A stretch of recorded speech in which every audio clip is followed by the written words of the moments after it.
सो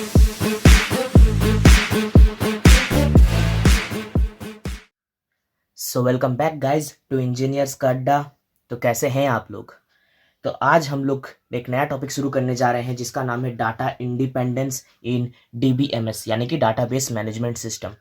तो पिछले वीडियोस में हमने देखा कि डाटाबेस मैनेजमेंट सिस्टम होता क्या है और डाटाबेस मैनेजमेंट सिस्टम के आर्किटेक्चर क्या है। आर्किटेक्चर दो टाइप्स के हैं, 3 लेवल और 2 लेवल आर्किटेक्चर। तो दोनों को हमने डिस्कस किया है बहुत ही डीप में और एग्जाम्पल के साथ अच्छे से। तो आज हम थोड़ा सा उसका एडवांसमेंट करते हुए हम लोग बढ़ते हैं अगले टॉपिक पे जिसका नाम है डाटा इंडिपेंडेंस। ये भी अगर आपको डाटा इंडिपेंडेंस समझना है तो आपको पहले आर्किटेक्चर समझ में आना चाहिए। अगर आप लोग को आर्किटेक्चर की नॉलेज नहीं है तो आप लोग को डाटा इंडिपेंडेंस समझ में नहीं आएगी। तो अगर आप लोगों ने वो पुरानी वीडियोस नहीं देखी आर्किटेक्चर वाली तो पहले उन्हें देख ले, वरना उसके बिना ये अधूरा है। ये आप लोगों को कुछ भी ऊपर से जाएगा, सब बाउंसर जाएगा। तो शुरू करते हैं। तो जैसे कि मैंने पहले भी कहा है और फिर से मैं सेम चीज़ कहूँगा कि कोई भी टॉपिक के अंदर कंटेंट पढ़ने से पहले हम लोग उसकी हेडिंग को देखेंगे और हेडिंग से ही हम लोग को आइडिया हो जाएगा, पता चल जाएगा कि हम लोग एक्चुअली पढ़ना क्या है। तो यहाँ कह रहा है डाटा इंडिपेंडेंस। अब इंडिपेंडेंस मतलब मत बोलिएगा कि आप लोग को नहीं पता है। इंडिपेंडेंस मतलब मैं उम्मीद करता हूँ सबको पता है। इंडिपेंडेंट क्या होता है? स्वतंत्रता। जैसे कि आप मेरी अभी वीडियोस देख रहे हैं अपने स्टडीज़ के लिए, तो आप मेरे ऊपर डिपेंडेंट हैं। आप इंडिपेंडेंट नहीं, आप मेरे ऊपर डिपेंडेंट है। आप बुक से पढ़ते हैं, आप किसी और की वीडियोस देखते हैं, आप टीचर से पढ़ते हैं, तो आप किसी ना किसी के ऊपर डिपेंडेंट हैं। तो इसका ऑपोजिट होता है इंडिपेंडेंट, मतलब आप किसी के ऊपर भी निर्भर नहीं है। वन मैन आर्मी, आप अकेले कर सकते हैं। तो इसी को कहते हैं इंडिपेंडेंस। तो डाटा इंडिपेंडेंस मतलब जो हमारी डीबीएमएस के अंदर जो डाटा रहेगी वो भी एक दूसरे से डिपेंडेंट नहीं रहेगी। जो डाटा रहेंगी, मान लीजिए मेरे पास ये एक है डाटा, ये मान लीजिए मेरा डाटा बेस है, यहाँ पर ऐसे ये सब डाटा स्टोर्स है, ठीक है।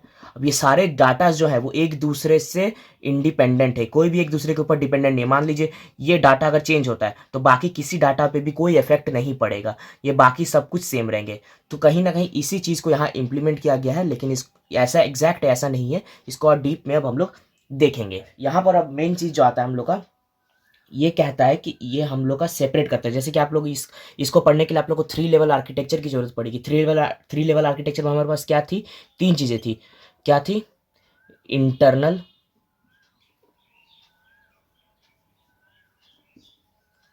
इंटरनल थी, और क्या था? लॉजिकल, और थर्ड था एक्सटर्नल। तो इन्हीं तीनों चीज़ों के ऊपर हम लोग आज बात करने वाले। इन्हीं तीनों के ऊपर डिपेंडेंट नहीं, मतलब कि लॉजिकल लेवल इंटरनल से डिपेंडेंट नहीं है और एक्सटर्नल लॉजिकल पे डिपेंडेंट नहीं है। यही चीज़ ये डाटा इंडिपेंडेंस हमें बताता है। ये कहता है refers to the concept of separating the way data is stored physically. मतलब सेपरेट करते हैं डाटा कैसे फिजिकली स्टोर है। इसको और अच्छे से हम लोग एग्जाम्पल के साथ समझेंगे। अब ये कहता है कि मान लीजिए कि हमारा डाटा बेस है यहाँ पर। अब ये डाटाबेस में डाटा इस लोकेशन पे पड़ा हुआ है, या फिर ये मान लीजिए लोकेशन से, ये रूम्स है डाटाबेस, ठीक है। ये मान लीजिए पूरा एक घर है और घर के अंदर इतने सारे रूम्स हैं। अब मान लीजिए मेरा कोई डाटा यहाँ पड़ा हुआ था और ये बाकी सारे एम्प्टी हैं, और यूज़र यहाँ से चला रहा है, यूज़र एक्सेस कर रहा है इसको, डाटाबेस को। यूज़र को दिख रहा है डाटा, लेकिन उसको एक्चुअली नहीं पता कि यहाँ क्या है। अगर मान लीजिए मैं यहाँ पर, मान लीजिए ये स्पेस था 2 KB का, और मुझे अब ये स्पेस बढ़ चुका है, अब मुझे चाहिए 10 KB का स्पेस। तो यहाँ पर 10 KB अवेलेबल है, तो मैं इसको यहाँ शिफ्ट कर देता हूँ। तो यूज़र को कोई फर्क नहीं पड़ता इंटरनली क्या चेंजेस हुआ है। यूज़र को जो पहले दिख रहा था अभी भी वही दिखेगा। तो इसी को कहते हैं डाटा इंडिपेंडेंस। यूज़र को जो पहले दिख रहा था अभी भी वही दिखेगा। अब इसके अंदर आते हैं हमारे मेन 2 चीज़ें। ये होते हैं 2 टाइप के, एक होता है लॉजिकल और दूसरा है फिजिकल।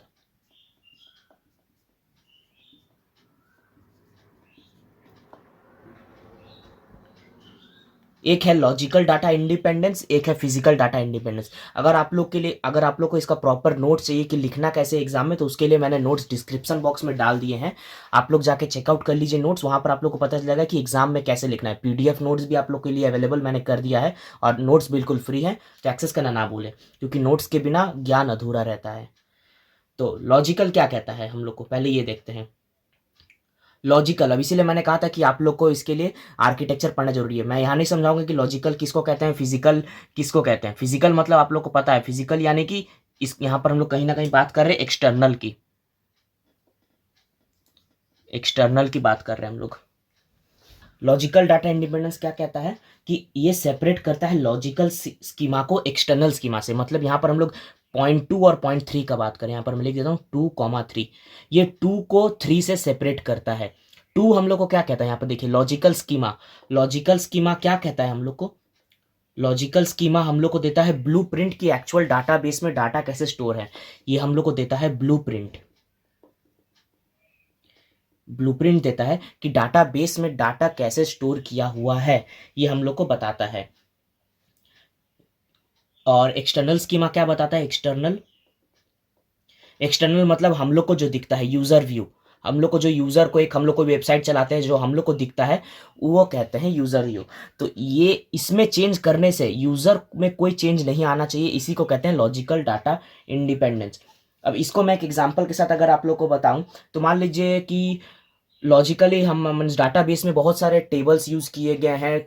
डाटाबेस में डाटा स्टोर होता है टेबल्स के फॉर्म में, मैट्रिसेस के फॉर्म में, कुछ भी फॉर्म में स्टोर होते हैं। तो मान लीजिए मैंने कोई एक एक्स्ट्रा टेबल डाटाबेस में ऐड किया, तो वो डाटाबेस में टेबल ऐड करने से यूज़र को कोई भी फर्क नहीं दिखेगा, यूज़र को कोई चेंज नहीं दिखेगा। ये दोनों आपस में डिपेंडेंट नहीं है, इंडिपेंडेंट है।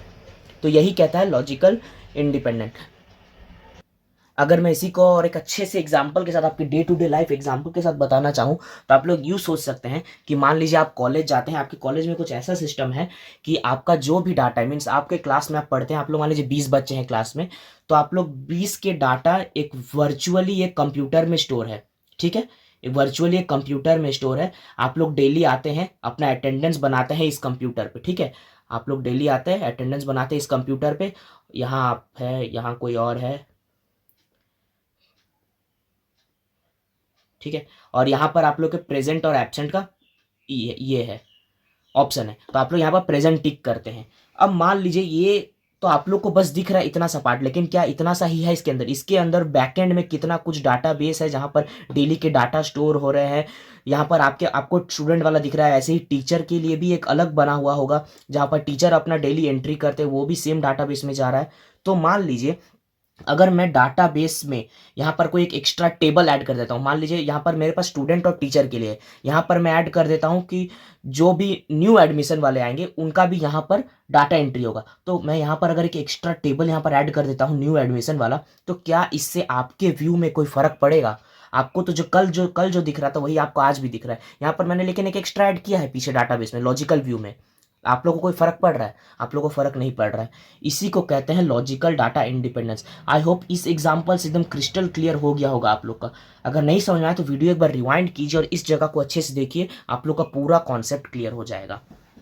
और नेक्स्ट जो है फिजिकल, इसी का थोड़ा सा एडवांसमेंट।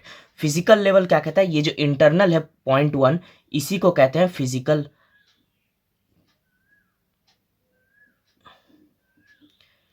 ये जो है इंटरनल स्कीमा, इसी को कहते हैं फिजिकल डाटा इंडिपेंडेंस। ये क्या करता है फिजिकल या फिर एक्सटर्नल स्कीमा, ये करता है कि हमारा एक्चुअल डाटाबेस में डाटा कैसे स्टोर है। फिजिकल मतलब कि आप लोग को पता है कि एक्चुअल डाटाबेस में कैसे डाटा स्टोर है, actual storage of data, actual storage of data. मान लीजिए ये मेरा डेटा रखने की रूम है। आप लोग को अगर कंप्यूटर स्टूडेंट से अपना सर्वर रूम तो देखा ही होगा। मान लीजिए ये सर्वर रूम है और यहाँ पर बड़े बड़े सीपीयूज में डेटा स्टोर हो रहे हैं। यहाँ पर मेरे पास 2 ही सीपीयू है, ठीक है, और दोनों के साइज है मान लीजिए 1000 GB करके, 1000 GB यानी 1 TB करके स्पेस है दोनों के। ये हमारा जस्ट कॉलेज नया नया बना है, हम लोग को इतना ही रिक्वायरमेंट है, मेरे पास अभी बजट कम है, मैंने इतना ही किया। मेरे पास अभी स्टूडेंट आए, ये मोर देन सफिशियंट है। लेकिन कुछ सालों बाद, मान लीजिए 5 साल या 5 से 10 साल बाद, जब मेरे स्टूडेंट्स बढ़ चुके हैं, तो अब क्या स्पेस इतना ही ज़रूरत पड़ेगा? नहीं, अब हम लोग को स्पेस बढ़ाने की ज़रूरत है। अब मैं और एक यहाँ पर लाता हूँ एक स्टोरेज जिसका साइज है 1000 TB, 1000 TB। और ये जो दोनों थे, ये दोनों को मैं शिफ्ट करता हूँ इसमें। अगर मैं ये दोनों डाटाबेस को मर्ज कर दूँ इसके अंदर, तो क्या हम लोग को जो बाहर में दिख रहा था, जो हम लोग कंप्यूटर पे चला रहे थे, क्या उसमें कोई चेंज आएगा? इंटरनली कुछ भी हमने लोकेशन चेंज कर दिया, फिजिकली कुछ भी हमने चेंज किया इसमें, क्या वो हम लोग के व्यू में कुछ चेंज लाएगा? नहीं लाएगा। तो इसी को कहते हैं फिजिकल डाटा इंडिपेंडेंस। फिजिकली हम लोग कुछ भी चेंज करें, वो इंडिपेंडेंट है एक्सटर्नली से और लॉजिकली से, दोनों से इंडिपेंडेंट है। इसी को कहते हैं physical data independence. I hope इस एग्जांपल से आप लोग का और अच्छे से क्लियर हो गया होगा। नहीं तो मैं और एक एग्जांपल देता हूँ। मान लीजिए आप फेसबुक चला रहे हैं। फेसबुक जब नया नया शुरू हुआ था, मान लीजिए जब आया था मेटा, तब उसका स्पेस कितना ही होगा? मान लीजिए आप वो 1000 TB का स्पेस कंसिडर करके मार्क जुकरबर्ग ने शुरू किया होगा कि 1000 TB मेरे उतने यूजर्स नहीं है, मैं इतना ही कंसिडर करता हूं। लेकिन क्या आज के दिन 1000 TB सफिशियंट है? बिल्कुल नहीं है। तो कहीं ना कहीं मार्क जुकरबर्ग ने अभी तक तो एडवांसमेंट किया ही होगा अपने स्पेस पे। वैसे हो सकता है 1000 TB के थाउजेंड्स डाटाबेसेस यूज कर रहे होंगे, ताकि वो दुनिया के इतने करोड़ों मिलियंस यूजर्स को हैंडल कर सके। तो अगर उसने ये चेंज किया है, लेकिन हम लोग को आज तक कुछ पता चला, हम लोग जैसे फेसबुक पहले चलाते थे वैसे ही चला रहे हैं, हम लोग को तो कोई चेंजेस नजर नहीं आया है बस। तो यही होता है फिजिकल डाटा इंडिपेंडेंस या फिर इंटरनल डाटा इंडिपेंडेंस। तो ये वीडियो में दोस्तों इतना ही था। आप लोग को इस टॉपिक के अंदर अगर आप लोग को पूछे डाटा इंडिपेंडेंस क्या होता है, तो आप लोग को बताना है कि डाटा इंडिपेंडेंट होते हैं एक दूसरे से। एक्सटर्नली या इंटरनली कुछ चेंज करने से हम लोग को बाहरी में कुछ चेंजेस नहीं आते हैं। इसके दो टाइप्स होते हैं, लॉजिकल और फिजिकल। फिर लॉजिकल को एक्सप्लेन करना है 2 लाइन, उसके ऊपर एक एग्जांपल दे दीजिए, एग्जांपल को एक्सप्लेन कर दीजिए, यही एग्जांपल आप चिपका दीजिए। और फिर फिजिकल लेवल को एक्सप्लेन कर दीजिए, सेम 2 लाइन लिख दीजिए। और क्या लिखना है, क्या एग्जांपल है, नोट्स में सब अवेलेबल है दोस्तों। तो नोट्स एक्सेस करना ना भूले, क्योंकि नोट्स बिल्कुल फ्री हैं। तो मिलता हूं दोस्तों अगले वीडियो पे। उम्मीद करता हूं आप लोग को वीडियो पसंद आया होगा। दोस्तों के साथ जरूर शेयर करें दोस्तों। Bye bye.